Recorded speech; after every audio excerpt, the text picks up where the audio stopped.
Abdelhamid. Okay, so hello everyone, distinguished speakers. Thank you very much for joining us and for thank you for accepting to be with us today. Ladies and gentlemen, welcome to this international conference on media and information literacy for the digital citizenship and well-being, youth as a change makers. The webinar or the conference gathers experts in the field and will shed light on different issues concerning the topic. So we start by our first speaker, John Okandi. Sorry if I mispronounce your name. John, yes, go ahead. Uh, Good evening, good morning. I know we are in different time zones. In Nairobi, currently it's around 5 in the evening. Okay, please. John Okandi works for UNESCO Communication and Information Sector, and he is the program coordinator for social media for Peace Program, which aims at building resilience of societies to harmful content, particularly disinformation. Uh, and his speech on digital platform in Africa. He is based at the UNESCO regional office in West Africa, where he also oversees media development, media and information literacy, and digital competencies programs in Eastern Africa. John has more than a decade of experience in promoting freedom of expression online and offline, advancing media independence and pluralism, independent journalism, and inclusive digital development in Eastern Africa. John, you have the floor. Thank you, colleagues, um, for having me. And I'm glad to be part of this interesting conversation to share experiences from different spaces we sit in um, on around mail and how we can strengthen resilience of different structures that potentially would benefit young people to contribute meaningfully towards um, different processes, the democracy, especially in civic initiatives, and also for their life well being and activities. Um, from UNESCO side, within our context, we've engaged with young people in, I can call it in three ways. One basically has been through enhancing their capacities, and on this particular element, um, through initiatives that UNESCO has been rolling out, we realize that there is one element that constantly comes up is young people are not, we can't say that they're not mail or digital literacy equipped, but now how can we strengthen these competencies to respond to their current needs? And within my context where we work in, it has been more uh, assessing what are the key things that young people engage in, and what are these requisite competencies that can set them apart. And that is where UNESCO, where we sit, comes up with these normative instruments that potentially help them to acquire their skills and transfer these competencies into their different initiatives, be it organization strategies, activity planning, and civic duties in their local community. And part of this has been a strategy within the social media for this project, where we've engaged more than 1,200 young people to acquire certain male competencies and be able to translate them or contextualize them to address potential harmful content within their society. I think the started to mention that. Thank you. Okay, thank you, John Okendi, for this informative presentation in which you highlight the role of UNESCO and MIL-IL, that means to combat and to raise awareness of the importance of MIL. Okay, and of course, MIL skills and competencies, of course, are designed to uh, to make people to combat the harm of the digital form. And when we talk about harm, we can talk about on digital harm, harm online, data harm, and even algorithm harm. Okay, so here the purpose of MIL is to make people aware of the danger of the platform and like misinformation, like disinformation, and to help them to be resilient. It will help to protect themselves from the harm of these etc. Okay, thank you very much. Now we move the floor to next speaker, Dr. Dressia Chouit, is a full professor of comparative linguistics, communication and media studies, and a representative of Moulay Ismail University of Meknes to the UNESCO International University Network on Media and Information Literacy and Intercultural Dialogue. Globally elected as co-chair of the International Steering Committee for the UNESCO Media and Information Literacy Alliance for the term 23-25. Founding member of Media, Mediterranean, Europe, and Africa, launched in October 23. Now, please, back to you, Dressia. Okay, the floor is yours, Professor Chouit.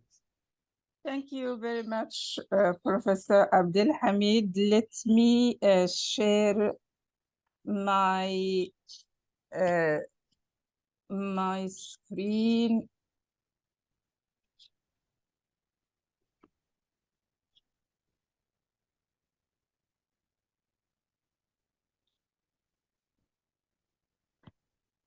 Well, I will build on what John Okendi, the UNESCO Nairobi, has said about these young people, in fact, who are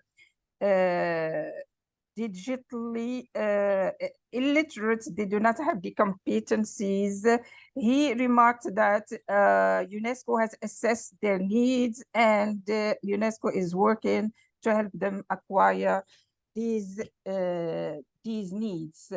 So my intervention is titled Building Resilience for Active Citizenship, the enabling power of media and information literacy in the era of algorithms.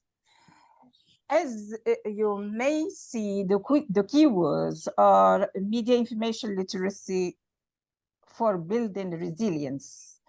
This is the most sought skill of the 21st century education, and it has become so important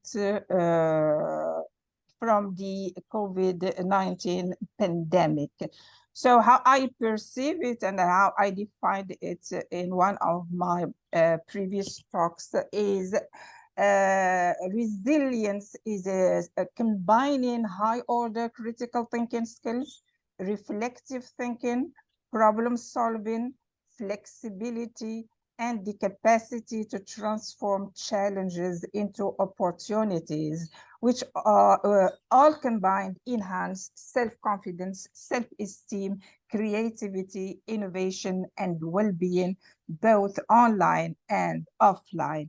You will have remarked in my title that I used active citizenship and not digital citizenship, because the aim was to deal with both real world and digital fulfillment. And the focus is, of course, on the digital era, which is the era of algorithms. So in the evolving context, the media, information, and digital technology have been evolving steadily since UNESCO blended media literacy and information literacy under one umbrella in 2011. With emerging areas of focus on digital technology, the threats of disinformation, and the rising culture of wars, which have heightened the urgent need for media and information literacy for all. What are then the basic components? From the literature on media information literacy and my teaching experience and research, I have come up with the following synthesis to define media information literacy. Can be summarized as the ability to access, interpret, evaluate, and use effectively, ethically, and creatively media and information content in a variety of forms, including the use of information and communication technologies. This entails the ability to take informed decisions by applying critical thinking, rational analysis, and constructive skepticism when dealing with the various forms of media and information. Just for PhD students who are attending this webinar, pay particular attention to the words I use: informed decisions, by applying critical thinking, rational analysis, and constructive skepticism. So on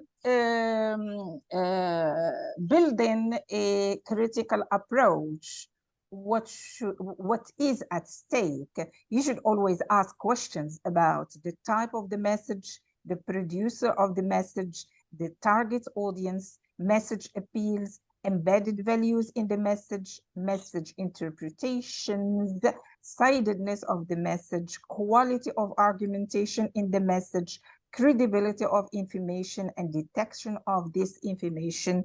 This applies both to text and images, both online and offline. Concerning the close relationship between media information literacy and intercultural dialogue, I have to highlight that intercultural literacy is a key component of media information literacy, as we should be able to relate media information to particular social and cultural contexts. You may agree with me that most of the ills of our mother tongues have cultural backgrounds. Therefore, understanding co-cultures in one's own country and foreign cultures is the threshold for a peaceful world based on mutual understanding and mutual respect. Besides, media information literacy is an enabler in the process of democratization and active citizenship, helping individuals to develop reflective thinking, achieve their full potential, and enhance their participation in society. Then we cannot talk about the social and cultural implications of media information literacy without highlighting the importance of the individual, the self. Therefore, understanding the other starts with understanding the self and the cultural values that impact the way we make sense of the world. I perceive self-awareness within an inclusive approach that embraces diversity, which means it is not self-awareness in isolation, it is not self-awareness in psychose, but embracing diversity as a richness. This is very important to ensure that different attitudes and beliefs are not based on unconscious biases that may cause harm to others. Because as long as we are not aware of our invisible biases, we may unconsciously cause harm to others. Media information literacy is therefore a fundamental requirement for building resilient generations of critical, reflective, and creative thinkers with independent judgment and agency, able to engage with media, information, and digital technology in meaningful and effective ways, and to engage with society with a democratic and participative mind. How to translate all these into action? We will answer the following two questions. How does media information literacy empower young people to use media information and digital technology wisely, responsibly, and effectively? And the second question, how does media information literacy empower youth to be active, well-informed citizens? How does MEL empower youth? Providing the basics of media information literacy starts with explaining what is at stake when we refer to MEL in terms of knowledge, skills, values, and attitudes. Three important parameters: knowledge, skills, values, and attitudes. Because even if youth are considered digital natives, they have barely any idea about these processes. In fact, MEL enables students to seek, receive, and impart information in a purposeful, responsible, and autonomous way by equipping them with the following abilities. MEL provides the following abilities, helps them with the following abilities. First, to identify information needs, to locate and access the needed information effectively, to analyze critically media and information content by evaluating both their reliability and the quality. In terms of, first, authority, second, accuracy, third, currency, four, fairness, five, objectivity, and six, intellectual honesty. And it enables them also with the capacity to synthesize information and use it effectively, ethically, and creatively, and to apply critical thinking to technology, referring to algorithm literacy. The ultimate goal is to make the whole process both enjoyable and rewarding for academic achievement, personality development, active citizenship, and professional fulfillment. It is important to highlight that objectivity is attainable, because we always hear we cannot be objective, we cannot attain objectivity, we cannot, there is no 100% objectivity and no 100% neutrality, but we seek higher levels of objectivity if we take only these few criteria into consideration. In practical terms, objectivity means that you should not allow your personal preferences to interfere with your research, that you should not distort evidence, that you should not make claims based on weak evidence, and you should not deliberately omit evidence. This is useful for young researchers as it is useful for journalists and all intellectually honest people. Coming to the importance of algorithm literacy. What are algorithms? These are the mathematical systems that underpin all types of information technology and which are not free from bias and manipulation. At a time of cutting-edge technology, you should be able to apply critical thinking to this technology itself as a system of algorithms that determine what you see online, or rather, what you are allowed to see, or rather, what you are made to see and how your online behavior is computed by these same systems. What is not known is that these algorithms serve as the gatekeepers of the cyberspace and online data, which they process to you according to who you are and what they want to let you know. How can this happen? These are excerpts from my feature article. From your clicks, you reveal your online identity to these mathematical systems, which are equipped with refined artificial intelligence that enables them to analyze your online behavior, to identify your preferences, and to get to know who you are and how you think. This enables them to tailor in online information, content, and advertisement to your online profile, applying a double-edged sword by filtering the information you are exposed to and by considering you as the product to sell. Even at the level of the scientific research, when you launch a keyword search, the search results will depend on which region of the world you are from and on information that algorithms have collected on you from your online behavior. As such, you will be exposed to information and data that converge with your preferences, and anything divergent will be screened out. Such interference in search results hinders the possibility of having a comprehensive view of the question at stake. Explaining further, while information technology conglomerates claim that IT algorithms are simple rational mathematical systems that are needed for the functioning of IT and that are impartial and free from bias. Algorithm literacy shows that this is not true. In fact, IT algorithms classify internet users in homogenized clusters.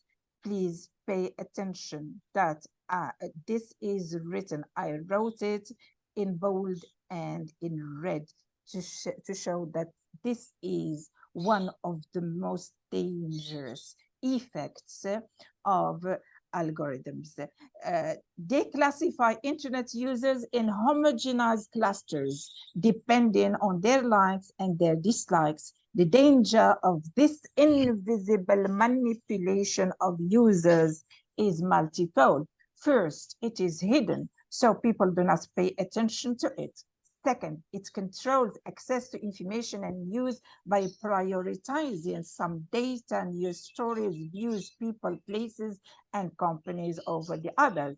Third, it limits the choices open to students and researchers in their online search. Fourth, it impacts the way users interpret the world and data and make sense of events and protagonists. Fifth, since our decisions are based on the information that we have, it also impacts our decisions and worldviews. All this represents a serious threat to democracy, cultural diversity, independent thinking, and human agency. Coming to the second question, how is media information literacy empowering to become discerning and active citizens? Mill raises awareness about the importance of freedom of expression for democracy, including understanding the conditions under which freedom of the press and freedom of information can flourish and the conditions which put them in danger. Second, understanding the different types of media ownership and media systems and their impacts on the quality of journalism. Third, understanding the nature and functions of news and understanding the importance of news literacy. News literacy simply referred to as understanding the fabric of news. Understanding the process of news making is essential to realize that. News does not mirror reality, but constructs it. The criteria of newsworthiness may disclose media bias, hence the importance of free, independent, and pluralistic media. No single medium will cover all important events of the day. Besides, it's not always the case to have all sides of the story covered in a balanced way, hence the need to diversify information sources.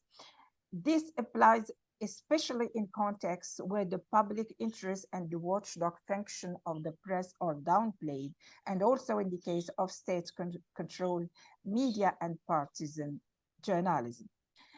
In fact, media outlets can control access to information by letting audiences know what they want them to know. They also prioritize events, people, and ideas by assigning more importance to some over others, and thus raising public awareness about issues that they want to place on the public agenda.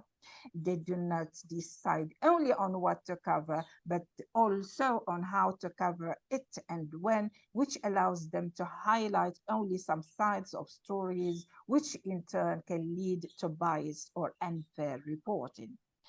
Very important events may not be covered at all, or may be replaced by pseudo events that serve those in power and help to keep the status quo. Besides, unreported stories or untold parts of reported stories may be more important than reported ones, but the aim behind not covering them is to prevent publics from getting access to this information. Media information literacy helps, therefore, to foster freedom of expression and linking responsibility to accountability. My concluding remarks. Media information literacy empowers youth to use media information and digital technology to their own advantage and not to be used themselves by media and information providers, including algorithm-based digital technology. You should never forget the importance of critical thinking, diversifying sources of information, and active, wise, and meaningful engagement with media, information, and society, both online and offline, and both at the personal and professional levels. I will end up with two quotes. First one is from the Dr. Taufik Jelassi, Assistant Director General of UNESCO for the Communication and Information Sector, and that was in a UNESCO news article reporting on Expo Dubai 2020, which highlighted the media and information literacy for resilience. Dr. Taufik Jelassi, I read a quote from the article of UNESCO. Building resilience for the futures of learning through media and information literacy involves citizens around the world in efforts to build peace. It includes fostering freedom of expression, diversity, equality, human rights, and promoting intercultural dialogue and interreligious dialogue. In the same UNESCO news article, I have the honor to have been quoted by UNESCO because I participated in that forum. I read from the UNESCO article my quotes. Now it's time to make media information literacy the driving force for inclusive peace, participatory democracy, and sustainable development. Media information literacy is an urgent need and a fundamental human right, which should be accessible for all and by all, empowering to all and by all. Thank you very much for your attention. Thank you very much, Dr. Shweet, for this long presentation. Though it is long, but it is rich and pregnant with meanings. You said everything related to mill, and you covered all aspects of mill. Congratulations. So you highlighted some very good points. Number one is the power of mill in the era of algorithm. Active citizenship or active citizen who people who combine real life and digital life. Then point number three, building critical thinking. Why? Because mainly building critical thinking when dealing with media content and information providers. Then intercultural literacy. Yes, it's important because it helps. Yes, it means in respecting the other, in respecting other cultures. And you finish your presentation by algorithm literacy, and which is very, very important. And algorithm literacy is much related to artificial intelligence. This is, thank you very much. And we move to our next speaker, our friend, our colleague, Alexander Lugosi Sayed from Brazil. He is a journalist, educator, and writer. He has been working for more than 20 years in the fields of media and education. He is currently director of Citizenship Education, Culture and Media, and served as co-chair of UNESCO Mill Alliance. He is also a columnist for Revisita Education. He authored several books and articles in the areas of education, technology, and communication. He wrote also a youth novel. On television, he hosts the TV show Idad Mida on Canal Futura. He has lectured in over 15 countries and 12 foreign universities. Thank you. The floor is yours, Alexander. Thank you, Dr. Abdelhamid, Nfissi, Dr. Dricia Shuit, and I'm very honored and proud to be. I think I'm Moroccan. I was born in Morocco, but accidentally I was born in Brazil because I feel I feel so familiar with you, and I'm really happy to be among those distinguished speakers as Katarina that I haven't met for a while, but it's good to be with her, and Adriana and John and everyone who is here. It's a pleasure. So I will take the step that this beautiful lecture that Dr. Dricia, I learned a lot with her words, just to follow up a little bit above her speech, because she asked me, since I think it's the third or fourth meeting that we had together, Dr. Dricia asked me and Dr. Abdelhamid to be to go more straight to the point of practical practices in general that is being made of AI curriculum or algorithm literacy curriculum within the basic education. So I will do that. I brought some cases for you, mainly in Latin America, but I also brought a little bit of concept too, because as half of an academic and a scholar that I am, in spite of the fact I'm a TV show, I need to work in concept a little bit too. But so I will share my presentation, but there is one very important thing that Dr. Richard, your address it really, really well, but we are among scholars here that we need to consider that we need to pop our bubble a little bit when we talk about AI and algorithm.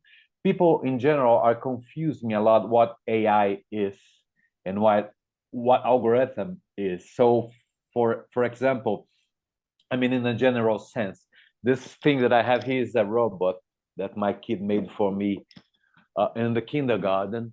It's a robot. Yeah, sometimes because we call it bots, we call AI bots, but a robot is not an AI algorithm. It's a different field of knowledge, and it can be merged. Of course, you can have an algorithm within a robot, but cybernetics, robotics, AI, there are different fields of knowledge, and people are still missing and merging all the concepts together, and in the general sense, it's hard to define. So I think algorithm literacy and AI literacy needs to have something to it to raise the awareness about the AI, first of all, and to identify where AI is and how does it work.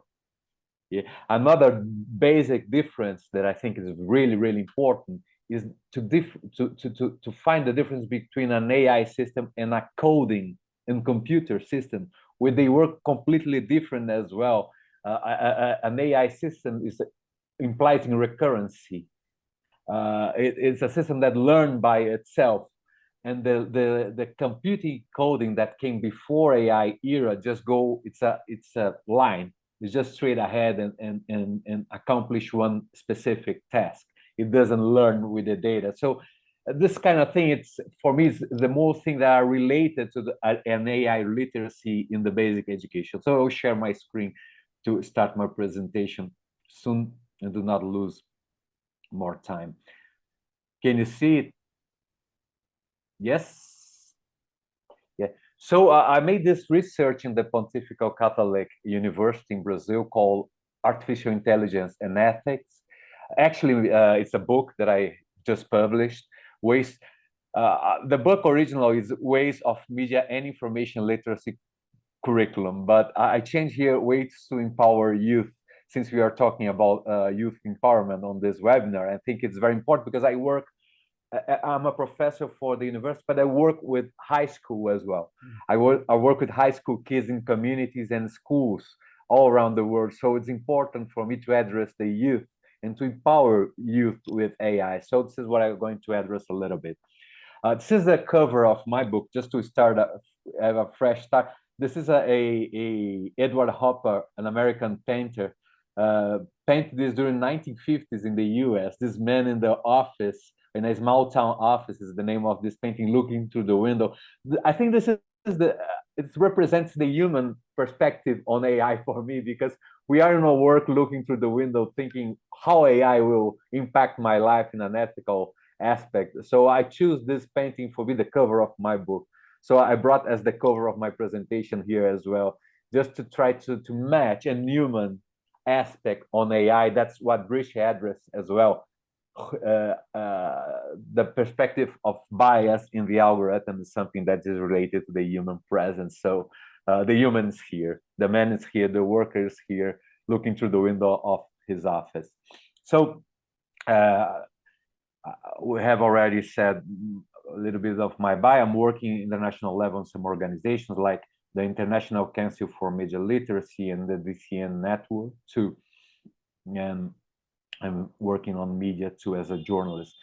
My book is still in Portuguese, but can be downloaded on this address as an open license book at Creative Commons. There are going to be hard and digital copies in English version next year, and Spanish too. Spanish in April and English for the second semester.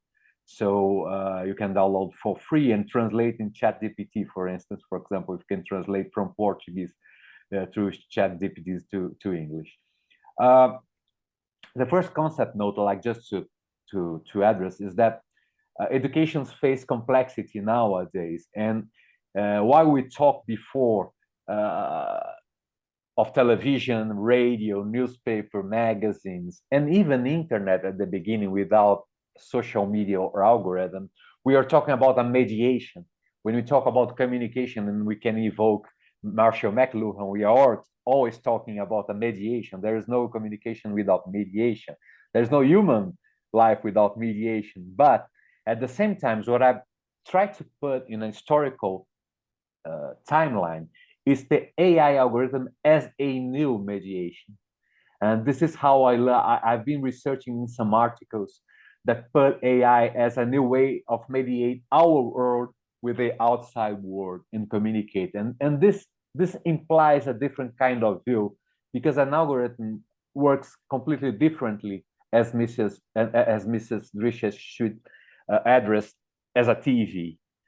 It's an object that has some kind of intelligence. I don't like to call it intelligence, but it learns with data by itself. So it has a little bit of view on that. It's a kind of Narcissus Lake at the same time. You can find yourself a little bit on that at the same time. So education, although the ways of education, formal, non-formal, and informal, need to face this complexity of the world. And this complexity implies with AI within. So the first thing I'd like to address that I found in Edgar Morin, and the concept of complexity, and I know UNESCO considers Morin a lot in their studies. The way of complexity is faced on maths I think it's faced on the reality nowadays. And so we just came over this kind of concept of traditional media and Frankfurt School that we had to read messages and criticize messages. This is still alive. In Latin America, in Africa, you have radio and TV working. I work for television. I have a TV show on the open television. According to the last research, television is still on 75.6% of the Brazilian homes. But we have algorithm as well. And we used to criticize television, like this television man during the 80s is an artist that used to make this customs of television meant to imply the influence of television in our lives, how we see the life. But and we have our friends like Janusz Korczak in Poland and Celestin Freinet in France, starting with research and practice with radio and television and kids at the same time. But what we face now is this complex media ecology, and AI it's facing within it. And this is what we are addressing now, this ecology. And we have the art. I don't know if you know Adam Harvey, this English-American artist. He created this makeup to avoid surveillance of ICT cameras, of AI algorithms. So this lady it's with a makeup that is not able to be recognized by ICT for cameras, security cameras. So to avoid the algorithm of face recognition, for example. So art is also dealing with AI.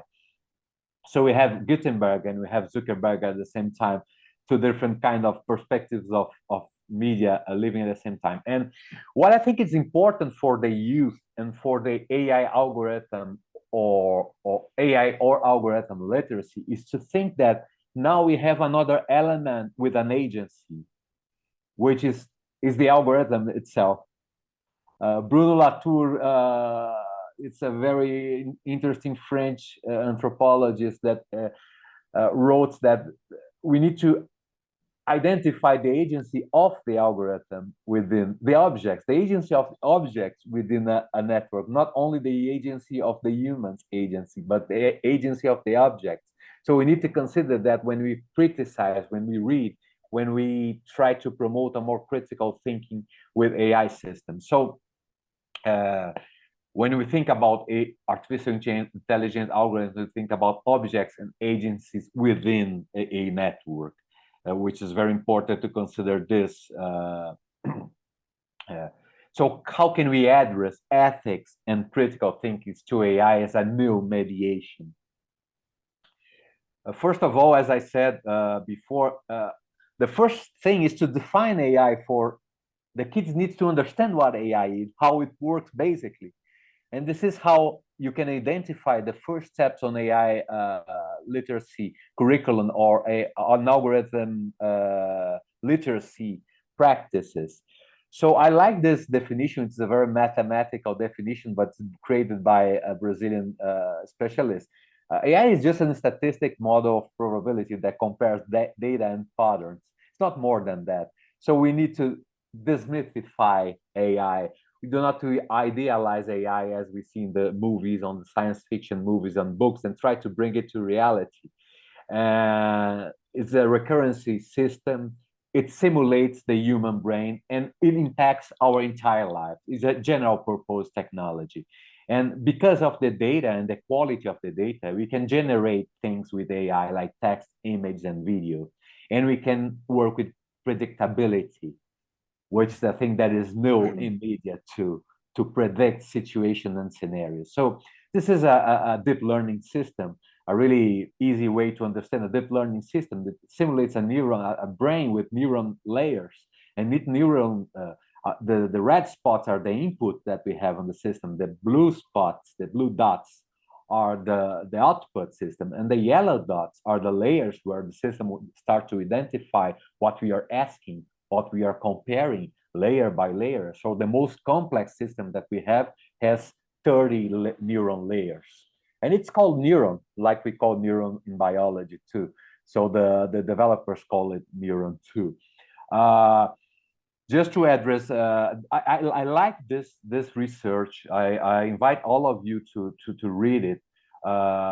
In Nature published this as well as a perception, performance, and detectability of conversational artificial intelligence across 33 university courses. And as a general indicator, students doesn't have the awareness they are using AI. I don't mean only generative AI, but recommendation AI, algorithms, and other families of algorithms. And the new version of this research showed that professors and teachers use more AI than students itself. So it's important to balance this and to raise the awareness of the students that are using, how they are using AI systems. And in case of ChatGPT, the Indian and Brazilian students, they think that ChatGPT can diminish inequalities of different students' profiles. So they believe ChatGPT is a good thing to diminish the inequalities between the different kind of students. And ChatGPT classified 49 of the answers as human response, but it was really more than this. So ChatGPT was not efficient to recognize their own production. Take a look at this. This is from Statistics, another research. Is very interesting. Among high school degrees or less in the US, you have a lot of awareness of using ChatGPT. Only 63% of the students, only 8% of the students has a lot of awareness. 62%, nothing at all, have awareness of how ChatGPT works or where is it embed. Of course, when you go to postgraduate degrees, it raises a little bit, but still, awareness is the first degree of this kind of curriculum.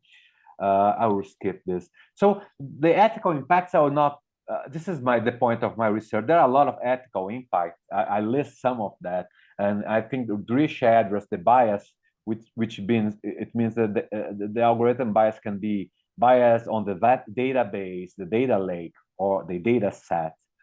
Depends on the stage of the development of the algorithm, but the human development and an intrinsic technical bias, which is really complex to detect. Authorship, critical thinking, privacy, representativeness, misinformation, transparency, impact on employment and labor, and environmental impact. Some of areas that you have ethical impacts. This is a graphic that I use in my book. But it's important to see that AI is applied to basic education according to Federal et al. In educational chatbots nowadays, in learning analytics systems, monitoring in the use of augmented reality, cataloging of educational research, affective AI, which is a field that makes you closer to these chatbots, and as a pedagogical agents to personalize learning. So this is the main uses of AI in education. But at the same time, AI is present in our lives independently of the classroom. AI is all in social media. And I put it in bold and red, as Drisha did in her presentation. I got a little bit jealous of her because I like to put in red and bold to the TikTok, because it's a really heavy algorithm social media that has systems of facial recognition too, which is very dangerous. So we need to pay attention in that. So performing authorship, of course, is a thing that we need to pay attention, as it involves the AI family of Google, which is embedded in ChatGPTs and evolution. And this is one aspect that I like to address in another speech, but is the diversity of the AI systems. I've been in Australia like 1 month ago, and I talked to an Indonesian professor. In Indonesia, they have more than 200 languages, and AI systems is working basically in Spanish and English, mainly in English. How do we address techno diversity, as Hui mentioned, in language, local culture and local diversity in AI systems, in generative AI systems, is a thing to think. But I will skip this. How can MIL embrace AI? I finished this research asking this question. So the first AI literacy curriculum dated 1977. Can you believe on that? Working with algorithms in the internet. Algorithm is a mathematic recipe of instructions to do something. So people are thinking about AI since 1947, and they start to develop AI literacy curriculum even before the internet for other algorithm perspectives and AI imagination in 1977. So the basic point was raising awareness and understanding AI for students of basic education. And what I recognize in some curriculum is the practical use of in language classes and STEM classes. STEM classes are the science, technology, and education and math classes. When you can merge AI with robotics classes, and then you can do something like my kid did, that robot that I showed you some minutes ago. Transparency and accountability of the system are very important for raising awareness and raise the governance awareness of AI systems. And so there are some open curriculum that are available online to follow examples. And I will give you some examples now. And one thing that we are working here in Brazil is the human ultimate decision maker. So the decision maker is made by a human being, although the AI system can help the human being to take this decision. But the final word, the final signature is a human decision. And of course, the regulation of AI systems. So two main aspects of AI literacy that I like to underline it. What is AI and how does it work? Second, what are the main ethical impacts and how to avoid them? This is for K-12 and high school students. So this case is very nice here in Rio de Janeiro, Brazil. The Frankie prototype is created by a teacher of a science teacher. He created this prototype of a robot. That, of course, robotics, it's one class that's really popularized in Brazil, mainly on STEM classes. But robotics without an AI algorithm. What this professor did is to merge an AI algorithm within a robot. So this small robot can recognize shapes and colors because of an AI algorithm that is created with this neural network wizard, which is an open neural network of AI. You can work it open without cost with the students. And they embed the algorithm in high school in this small robot. And they understand how the AI algorithm can recognize a circle, a triangle, a square, and the colors, watching the system work. This is transparency. They can put even bias on that, saying that a rectangle is a kind of square, and mix it up and see how the robot can confuse the resolution. So it's free, based on a free network. You don't need a very high skill of development because it's really intuitive, the system. And it's merged within a STEM class that were already made. The other example I'd like to bring you is to produce texts using ChatGPT and ask the students to produce 2 paragraphs, how ChatGPT helped them to do that. And I've done that with my students. And the most popular answer was, it helps me to organize the structure of the text. But when I asked the ChatGPT to help me with the arguments and the reason of the text, it went bad. So for the structure, as an assistant of structuring a kind of argumentative text in Portuguese or in English, it works really fine. So in language, we have this kind of experience. I worked also with UNESCO in this new curriculum. If you compare the first curriculum for learners and citizens, it was released in 2011. There was no even one word of AI mentioned. And in this new curriculum that was released in 2021, 21st, we have 374 times AI is mentioned, and you have an entire chapter on AI literacy within. So there are several exercises within that you can do, simple exercise, comparing results on engine machines. Not the generative AI was not so developed by that time, but you can do the same in generative AI with ChatGPT, comparing results, comparing language, and comparing the way that the different systems works with the kids.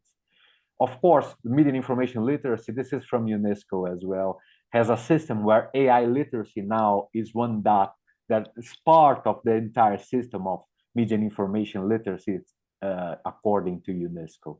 And this is very important. I'm looking to governance now. And this document, the recommendation on ethics and AI released by UNESCO, is very useful for school managers and principals. How do you look for the entire system of the school, of the faculty, and look for the policy and governance area, and look how AI can impact in several different fields? So communication and information will be one of those fields, but AI will impact in several fields when you manage an educational institution. This is an important thing. And just to finish, I brought this Gardner graphic of the trends, digital trends. I don't know if you know Gardner Consultancy in the US. They are very famous about this curve. They call the curve of hype. Yeah, the curve of hype of AI. Generative AI is now in the peak of inflated expectations. What does it mean? We are in a hype of generative AI. But the next step, and I tend to agree, is to decrease a little bit this hype. Why? We are going to the valley of disillusionment, of the disillusion valley. Why? Because we are lacking of quality data.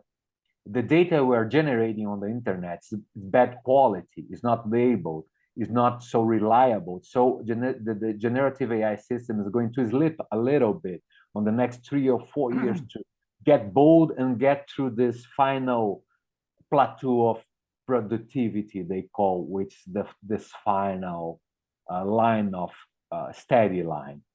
I would jump this, just leave my contact. Sorry if I extend so much, but it's a general view of how this impact in the basic education and future steps. Thank you very much.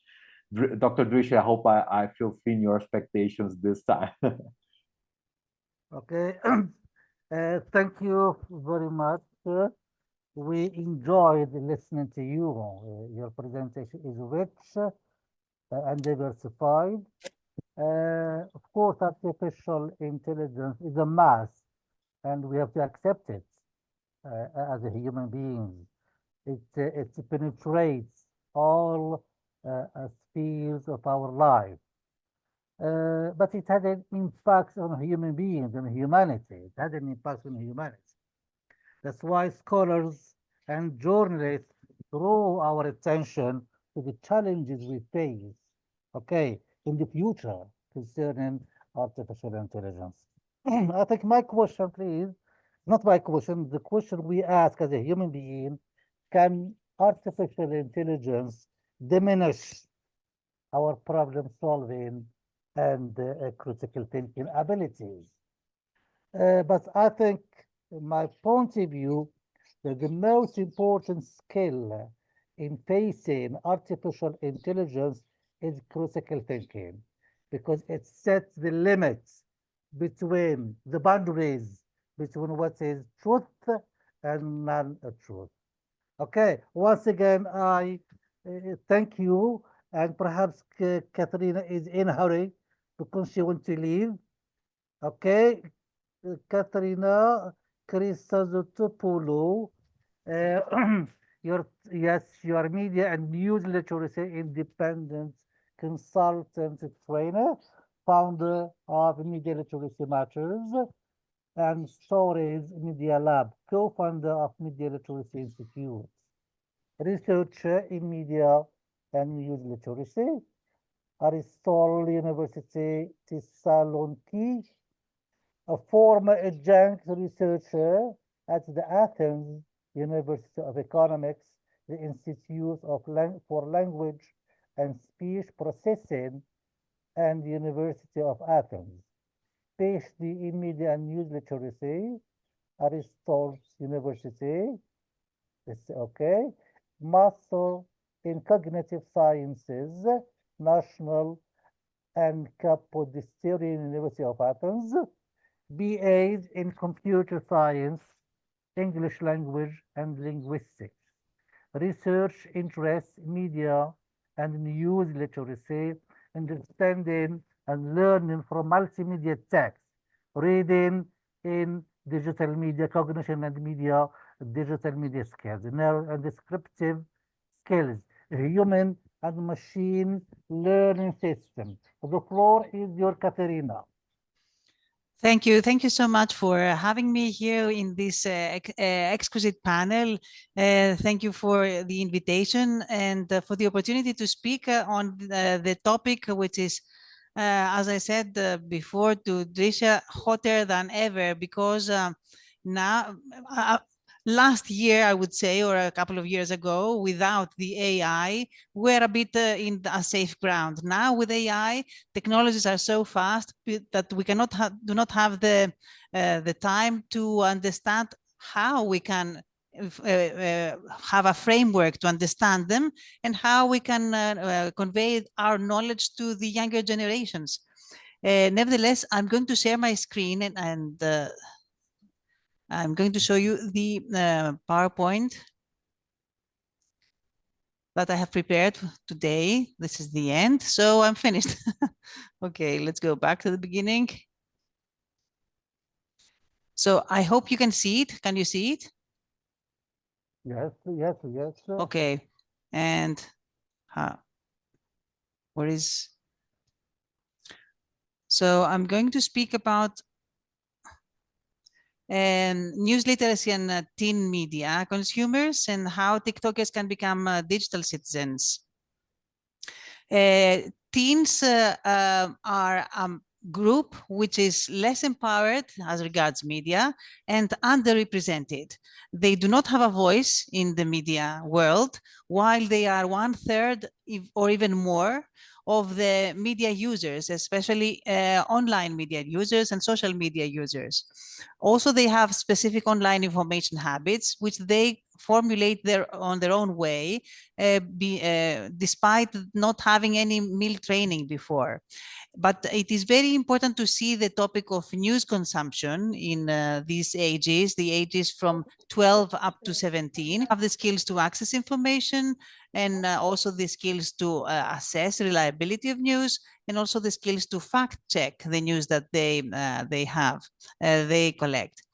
It is very important to speak about news literacy in the teenagers' ages, because this is the time that children start developing digital civic engagement.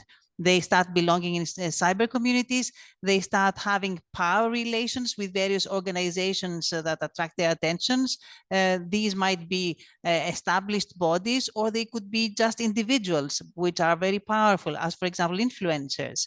And also it is a very important age, because they start with their civic engagement, and it's significant to have early education in how they do that, because they will become future engaged civic actors. And also they need to understand that the socio-political empowerment is associated with self-esteem and well-being of young people.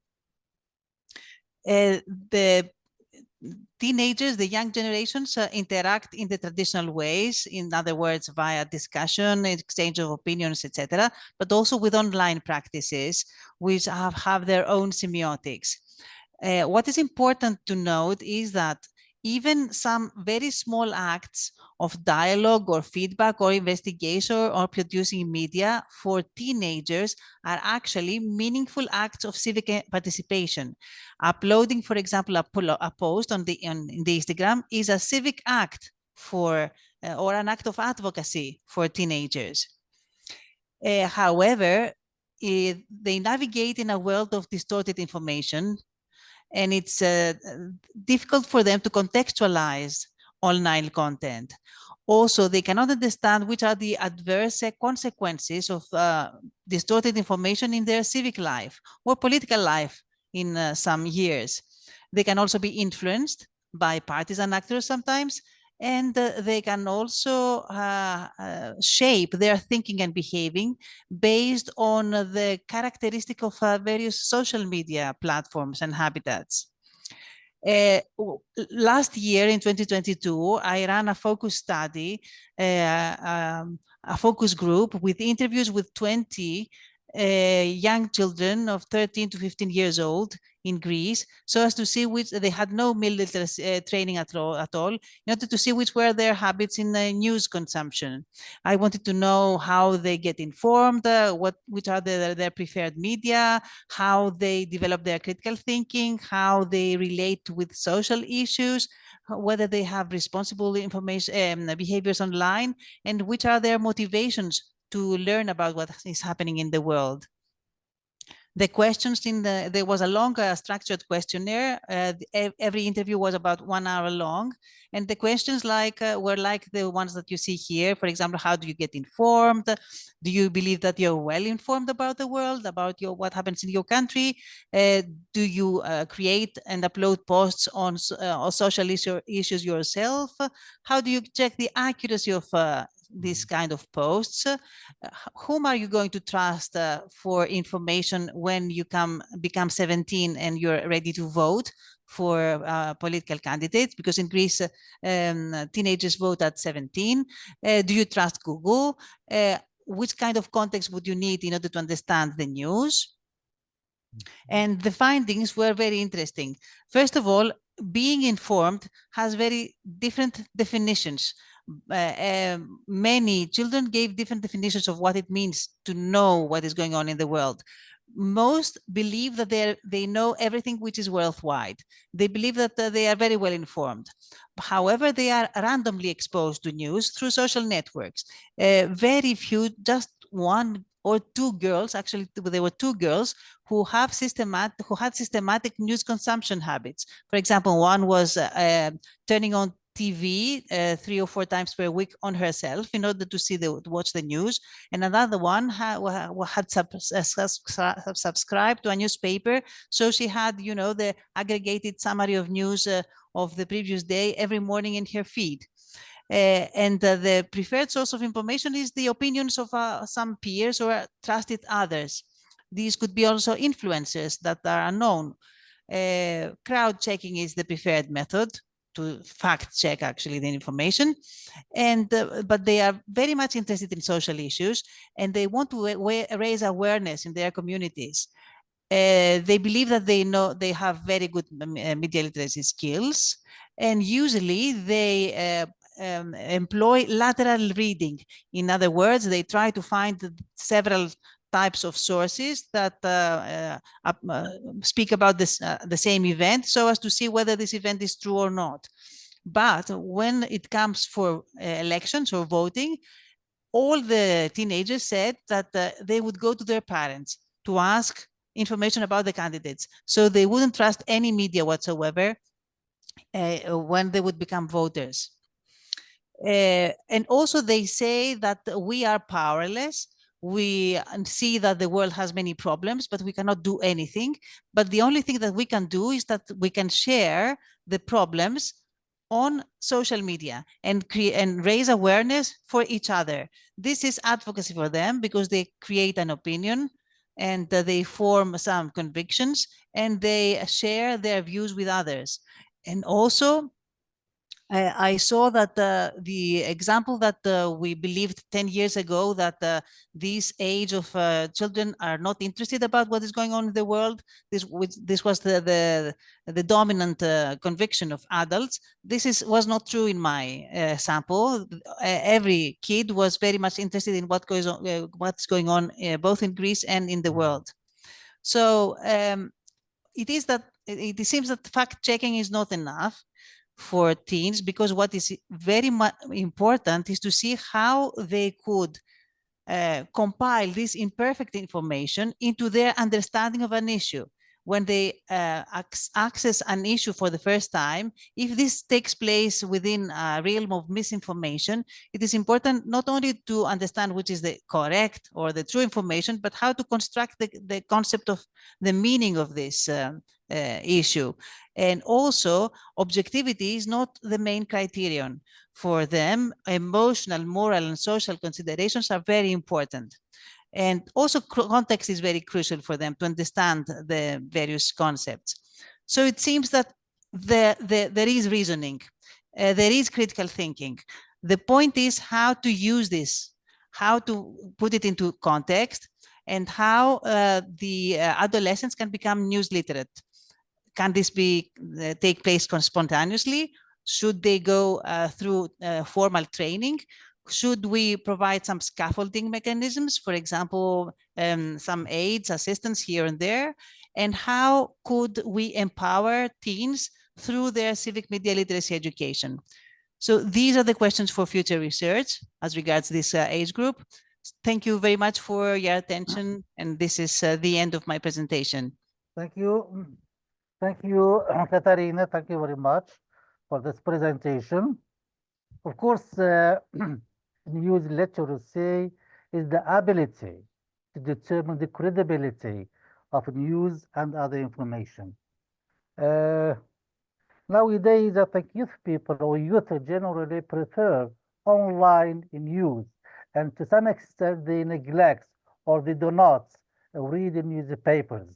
Okay, that's why they all the time, because it is easy for them, okay, to consult or to news platforms. Okay, so by being a news literate, you have the power to stop misinformation, disinformation, and hate speech. And you have also the power to evaluate and to determine the credibility of news, the credibility of news. Okay, you talked about fact-checking tools or method, okay, because not of the news are true, okay, and we need these tools to help readers, okay, find articles and to debunk false claim. Thank you very much for your presentation. Then we move to the next speaker. Sorry, Andrea, thank you very much, and thank you for letting me go, because there is a faculty meeting and I have to rush. So see you, inshallah, in the future. Yes, thank you again. Yes, an offline sitting. Thank you. Okay. Okay. Bye-bye. Bye. Okay, Thank you. Thank you very much. Thank you very much. Now the floor. I will give the floor to Adriana Mutu. Please, the floor. Yes, sir.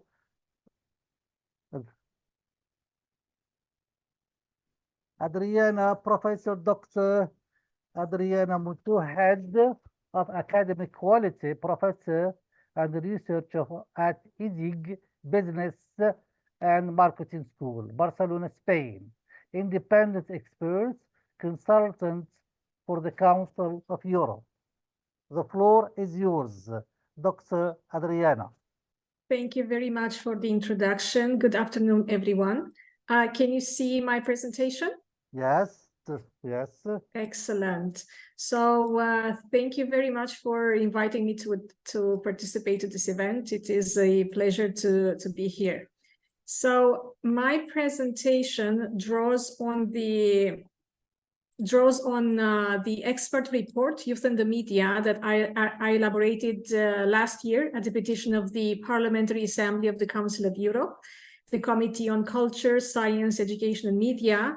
And that expert report was used to elaborate the motion for resolution Youth and the Media, which was voted by the Parliamentary Assembly of the Council of Europe in April this year. So according to the Parliamentary Assembly, and based on the expert report I provided, it is vital to ensure safe use of social media, safe social media use for young people, and to promote youth participation in social, economic, and political life via the media. For younger generations, social media are their preferred means of communication. This means that social media are also a tool for young people to have their say in today's global challenges, such as the human rights, environmental protection, sustainable development, and peace. We talked a lot, and there's a lot of discussion on the threats and limitations of the technological advantages. There are multiple advantages, but technological change can also pose risks such as information disorder and regulatory gaps in digital spaces. Misinformation, disinformation, manipulation, sometimes, the incitement to violence or online harassment are some of the key challenges that we face nowadays. So we need to be aware of these dangers, and we need to develop strategies to counter them while upholding young people's fundamental rights. As noted in the motion for a resolution, safe internet use is paramount to youth participation in youth ecosystems. As many young people might not have been taught media literacy courses, this means that they might be unable to manage their information intake by selecting reliable news sources. Media ethics should be an integral part of interdisciplinary programs, combining formal and informal learning. Young people need to be taught about editorial independence, the role of public broadcasting, about the role of the journalistic codes of ethics, in order to counter the spread of harmful content and fake news. A media environment combining traditional and new media offers young people many perspectives, experiences, and opportunities to engage individually in society. Social engagement can also include political involvement and participation via the media. Digital technologies afford a means to participate in democratic activities and to promote democratic citizenship. Katarina was talking earlier about what influences young people's decisions to vote in Greece, and I think this is a very interesting finding. As noted in the motion for a resolution, the safety issues related to illegal content, including cybercrime, pornography, cyberbullying, and violence, are wide-ranging. In addition, there is a real risk that some content may have harmful effects on the self-perception, body image, and even health practices of young people and children. So this is a call to protect the young from these risks by enabling them to use social media in a safe, healthy, and creative way.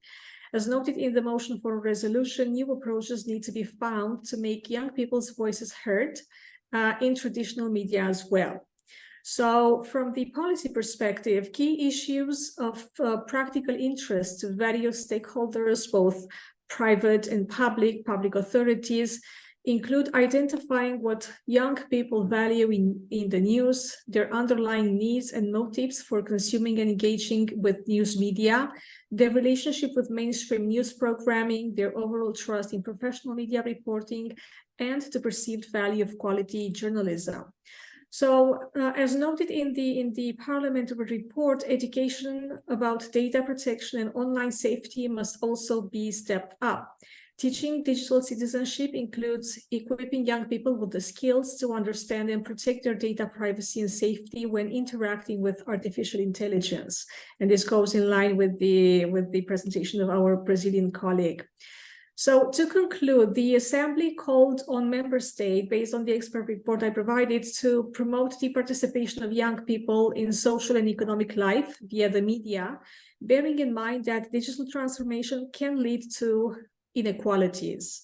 So in this respect, European member states were called to stimulate the development of young people's civic sense and political engagement by tackling incivility that sometimes happens in the online political discourse, and which sometimes might discourage young people to actually be part of the political arena. And this also has to, but this can be done by adapting the way that politicians also engage with young people. European member states are also called to develop metrics to measure online economic value created by young people and to fund research on the development of their economic understanding. And the term for this is financial literacy. Member states are also called to adopt regulations to tackle the new forms of youth labor exploitation that have emerged in digital economy ecosystems. And finally, member states should also ensure that educational programs teach and raise awareness of digital financial literacy and promote young people's digital contribution to the changing digital economic landscape. And this is my, this is a summary of the resolution. And again, this was adopted by the Parliamentary Assembly in April this year. So thank you for listening to my presentation. Okay, thank you very much for your presentation. Youth engagement, of course, occurs for different reasons, and you mentioned in your presentation. Youth, par excellence, are digital native. They are internet dependent on the internet, and so different social platforms. So the problem, how, for example, can serve the nets, social platforms, protecting themselves from the harm of the social platform. Media literacy or media and information literacy play a crucial role in this domain. Thank you very much again. And finally, we give the floor to the last speaker, John Pansaran.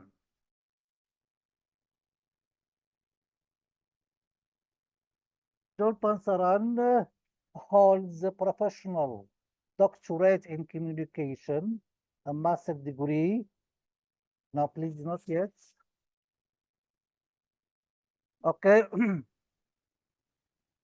A master's degree in public management with specialization in local government and regional administration, and a bachelor degree in development studies.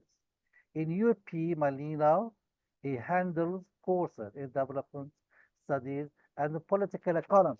He is also an affiliate faculty of the Doctor of Communication program in the Faculty of Information and Communication Studies in the UP Open University, where he teaches critical media literacy and likewise serves as a dissertation advisor. Okay? No, please. There's a problem. So there's... Okay, the floor is yours, please. John, the floor is yours. Thank you. Is my slide viewable from your end already? It's okay. It works good.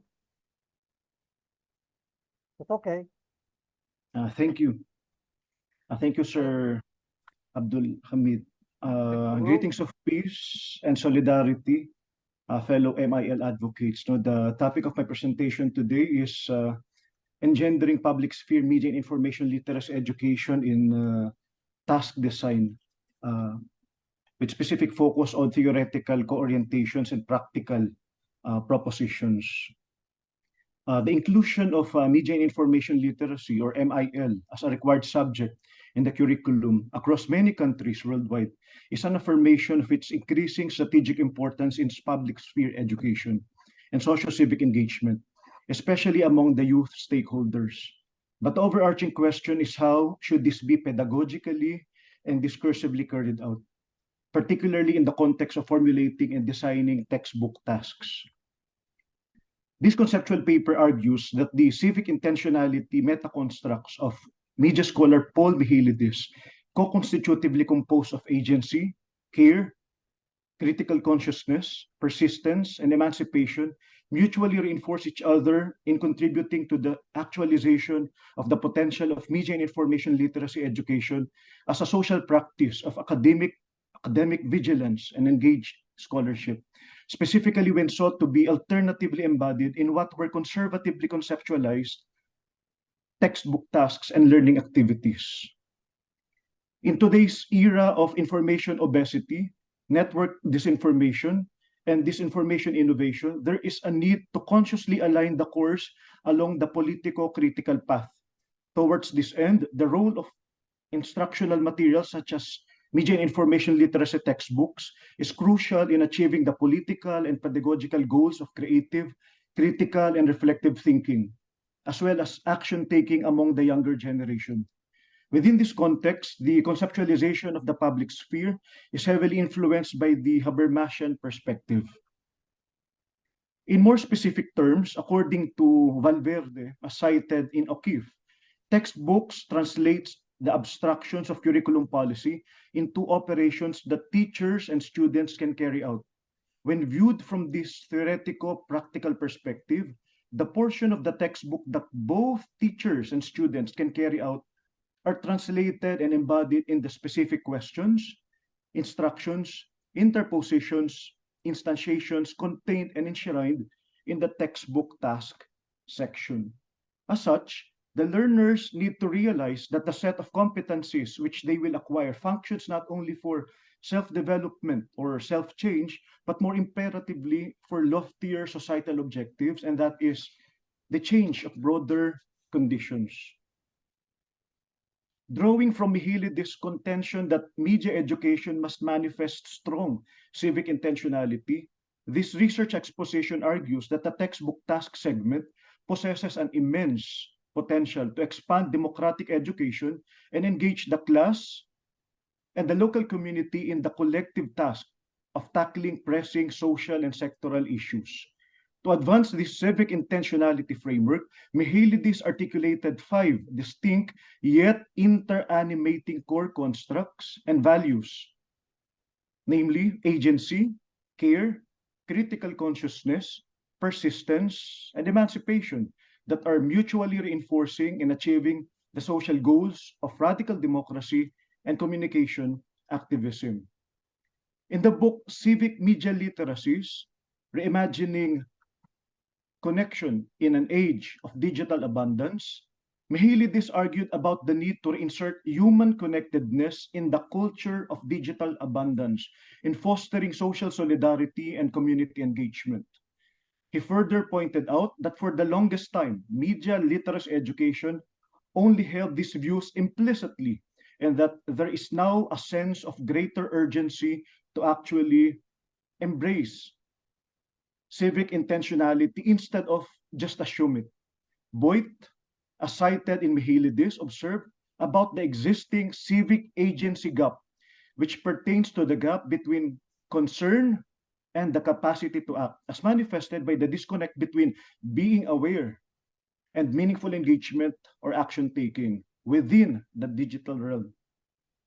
Within the context of civic intentionality, agency refers to the people's strong determination to challenge the existing societal order and reimagine as well as co-create an alternative one. According to Arendt, as cited also in Michailidis, agency is closely linked to the freedoms that enable people to feel empowered to act in public as well as collectively. The ethics of care, which essentially involves the value of concern, is demonstrated through the benevolent, compassionate, and accommodating attitude towards others, especially for the most threatened and vulnerable segments of the society. And this includes the peasants, the industrial workers, the indigenous people, and the precarious proletariat. According to Gordon and Mugar, such caring culture creates an enabling social environment wherein all voices and interests are represented, accounted for, and involved in the sharpening of the outputs and effects of media practice. Critical consciousness, on the other hand, is best summed up by the following attributes, and that is being radically curious, politically aware, and empowered to intervene. It is a frame of analysis that views a particular deplorable social condition as an opportunity to tackle and transform. Textbook tasks that are conceptualized along the critical tradition or the discourse of suspicion embolden learners into becoming change agents and social mobilizers, departing sharply from the orthodoxies of being mere ivory tower scholars and armchair researchers. As a social value, persistence refers to the strong resolve and sense of purpose that is vital in hurdling stumbling blocks. And in this case, we are referring to the various forms of socio-structural barriers in accomplishing tasks and achieving sustained success. Persistence, in more specific terms, pertains to the capacity to develop strong commitment and persevering attitude to stay on track despite failure, adversity, and plateau, brought about by challenges associated with and spawned by the dysfunctional digital culture. Scholar Stefania Milan envisions community radio, television station, independent print media initiative, and community-owned wireless network as concrete embodiment of emancipatory communication. This alternative communication, theory and practice, affords the people the power of deciding who to speak, who should speak, what messages should be transmitted, and on what conditions. When conceived consistently with emancipatory communication, the textbook task section then becomes a countercultural instrument against homogeneity, exclusivity, and passivity. An integral component of textbooks, As an integral component of textbooks, the student task section essentially acts as extension of the academic lessons, and as the application dimension of learning, it serves as the platform where self-reflection, reflective action, and collective reflective action can potentially and progressively be actualized stage by stage. The assigned task, therefore, must be designed as a coherent whole. A disjointed set of activities does not promote progressive and scaffolded learning. For instance, media text analysis about a controversial commercial advertisement, that is self-reflection, can serve as a conceptual basis in drafting a letter to the editor about the student's disdain to the advertisement in question, that is reflective action, and subsequently in organizing an online signature drive with fellow media ethics advocates from various sectors, that is collective reflective action. Drawing from civic intentionality and critical praxis, the following roles, themes, and outputs are earnestly proposed. For instance, they can perform the role of being a sociologist by making sense of names and the social practice of naming through sociogram and narrative. Performing the role of a gender advocate by combating gender disinformation through public forum, by being critical geographers and counter-cartographers, by reconceptualizing the sense of place through critical geography and counter-mapping, by performing the role of a media and information ethics advocate, by problematizing artificial intelligence and its direct and indirect implications through a webinar workshop. And lastly, being a consumer activist by exposing and opposing fraudulent digital marketing by way of digital infographics. The culture of knowledge sharing between and through these social and civic spaces must serve as one of the cornerstones of MIL education. And thus, I believe needs to be complemented by co-developed tasks that are conceived and carried out by students themselves. The expansive nature of education must pave the way to greater democratization of learning. And one of the ways to actualize this is by providing students the opportunity to conceptualize and suggest alternative learning activities in any or combination of the following mechanisms. Number one, as part of the process of textbook production. Number two, as component of the periodic textbook revision every 3 or 5 years. And number three, as part of modifying textbook tasks in the course of being adopted in class.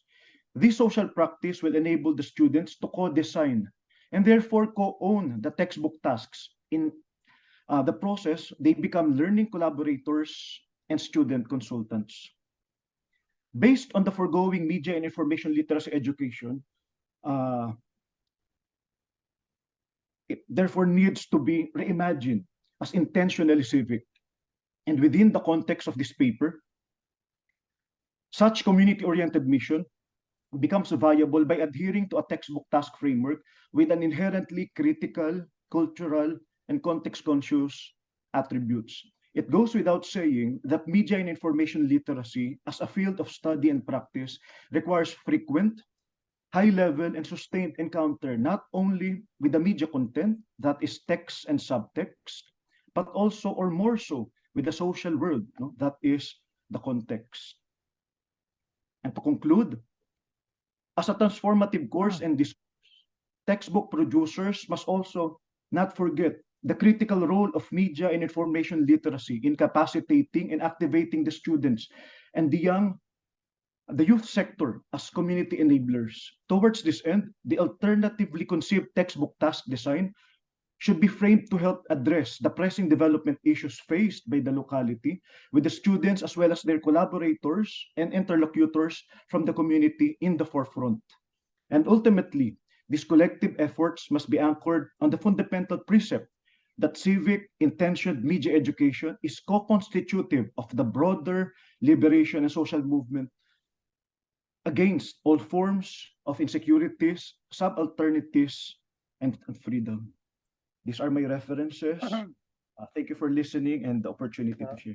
Okay, thank you, Dr. Joe, for this concise, informative presentation. Now, sorry, we are short of time, ladies and gentlemen. I don't have to comment on your presentation, Dr. Joel, but please forgive me. I apologize. So please, we are short of time. So please, we have 3 minutes if you have any questions.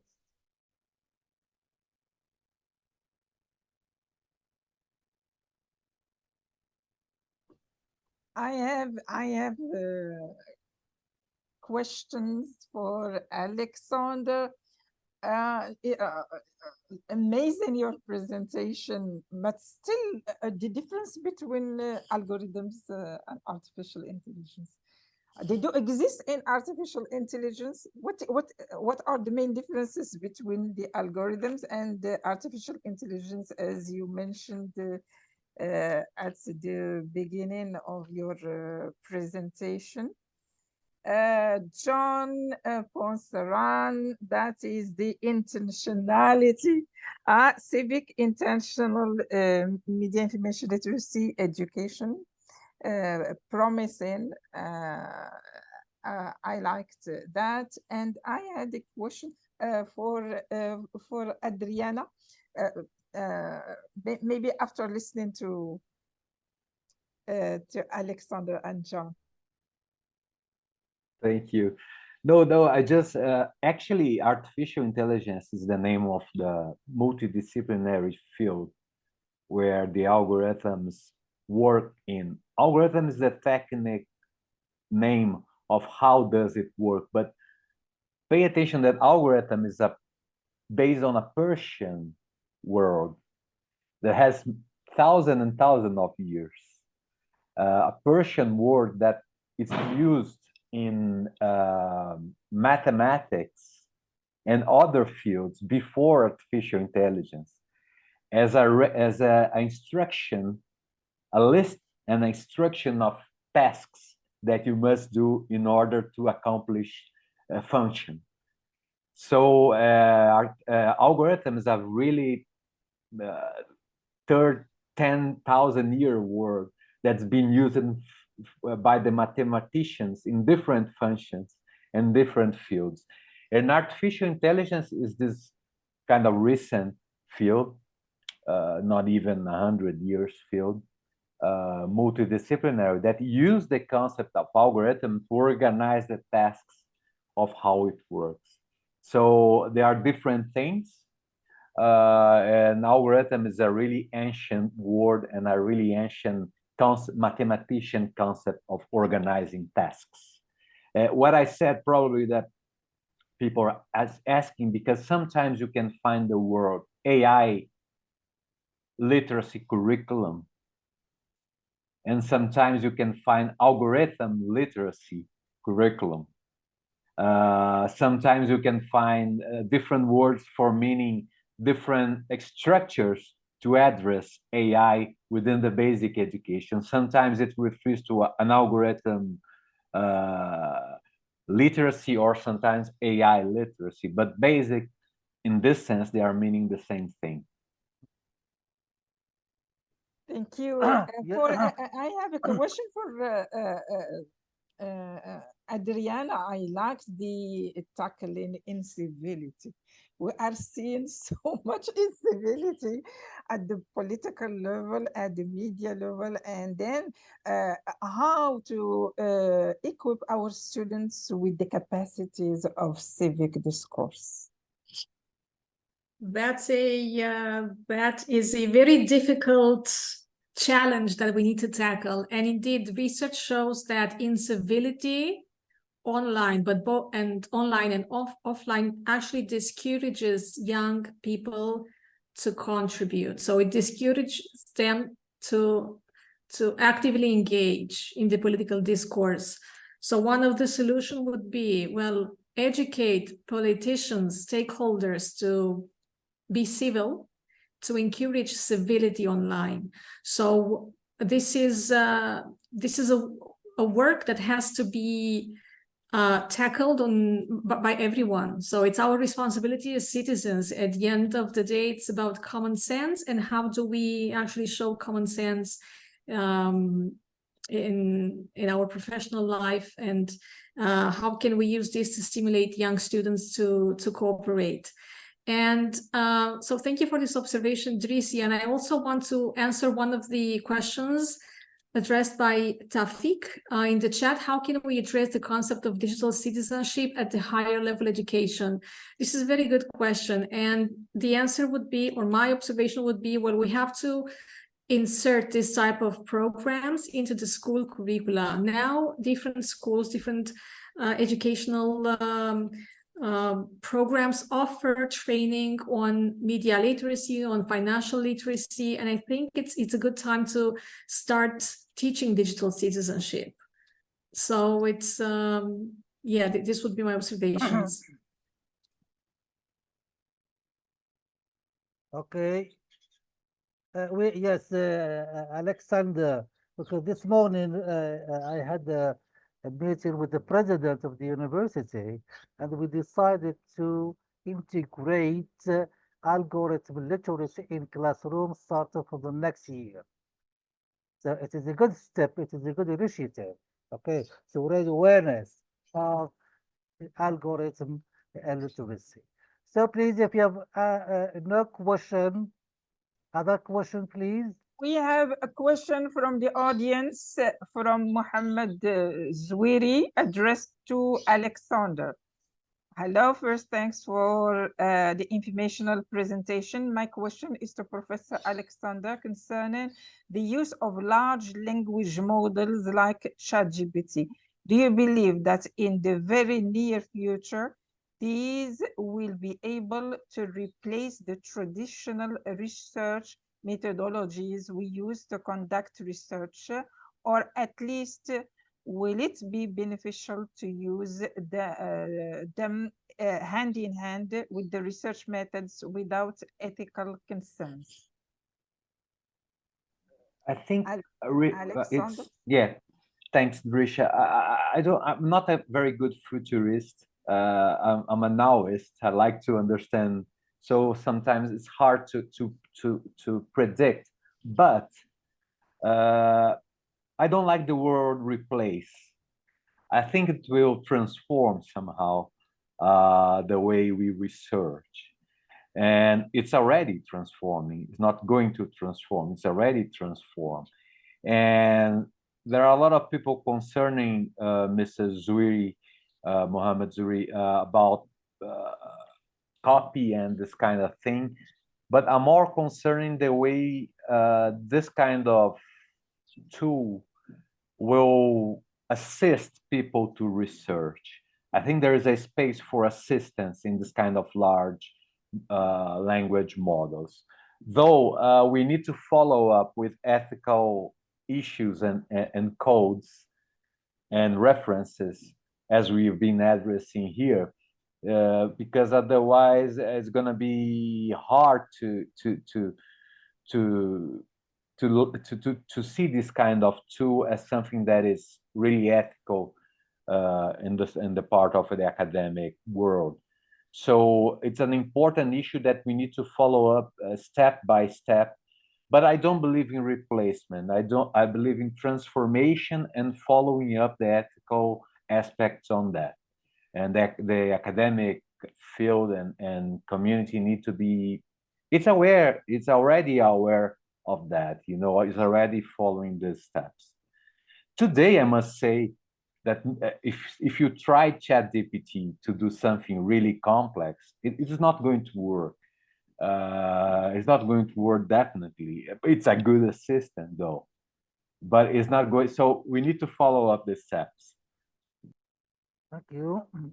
Okay, thank you very much. Now, please, Abdelhamid, we still have one question from Ali Jubi. I think it is addressed to John Ponsoran.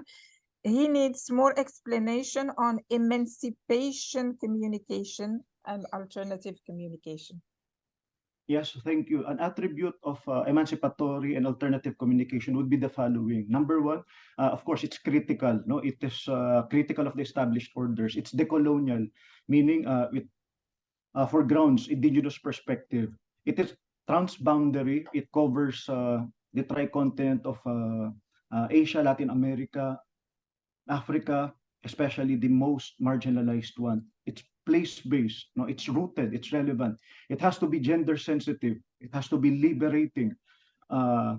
It's multimodal, it's multi-format, it's inclusive, and I would argue it should be interprofessional, intersectoral, interdisciplinary, and as pointed out in the concept paper, it must be also intergenerational. And then lastly, it has to possess a strong civic intentionality. And when we say civic intentionality, it emphasizes that our approach should not only be about media text analysis, as emphasized by Dr. Drisha, media and information literacy should transcend theory and be translated to action.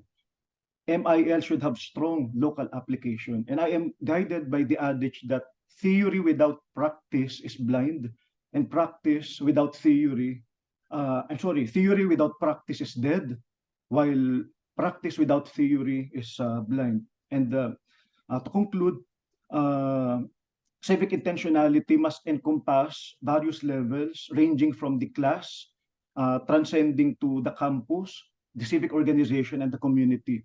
Civic intentionality, to address the question of Dr. Drisha, must have a strong socio-ecological dimension, starting off with the self, the family, the peer network, the community, then the larger policy sector, and the broader development ecology. Thank you.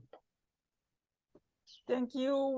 We see that John Left, take the floor. Yes, John, yes, thank you. Thank you. Just a few thoughts. There was a question by one participant that I thought that should let me share a few insights. He asked how we can integrate the concept, how can we address the concept of digital citizenship at the level of higher education? And just quickly maybe give an example. In Kenya, a few years ago, we worked with a university, it's called the Rongo University, that were really keen on integrating male and digital competency to actually link it with the element of citizenship within the educational curriculum.